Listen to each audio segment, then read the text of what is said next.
Background information. Read this background information. A big fight over land, the Mexican-American War. Sometimes countries have big disagreements that escalate into wars. America's wars have often been like this, lots of people disagreeing about them. Mexico becomes a country. A long time ago, a country in Europe called Spain ruled over Mexico.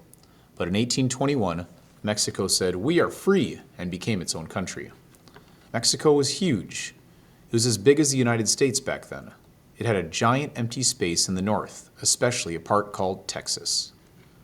Welcoming new neighbors. Mexican leaders wanted more people to live in this empty area, so they said, "Come on over," to people from the United States. They especially wanted American farmers to settle in Texas. But this was a big mistake.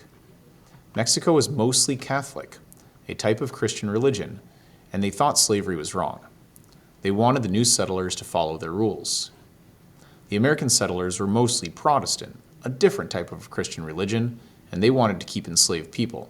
They pretty much ignored Mexico's rules. Texas fights for freedom. These differences caused lots of problems and led to fighting.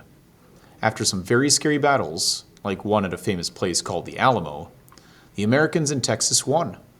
In 1836, Texas became its own country. It was called the Lone Star Republic. The United States wants more. A few years later, a U.S. president named James K. Polk really wanted Texas to become part of the United States. He also had his eye on California and other lands that belonged to Mexico. The U.S. Congress voted to make Texas a part of America. President Polk was very happy. Getting ready to fight. Number 1. Polk sent U.S. soldiers to Texas, right to the edge of the land Mexico still claimed. 2. Polk tried to buy California and other land from Mexico. Mexico was furious. They saw the American soldiers and the offer to buy their land as very unfriendly.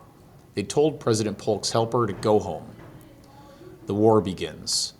President Polk said, "Mexico has insulted America. Our honor has been challenged." Then, on May 9, 1846, news arrived. Mexican soldiers had shot at American soldiers near the border. President Polk said, "That's it. We have a reason to go to war." Was it fair? Now it's your job to look at some documents, some old letters, maps, etc., and decide, was the United States justified in going to war with Mexico?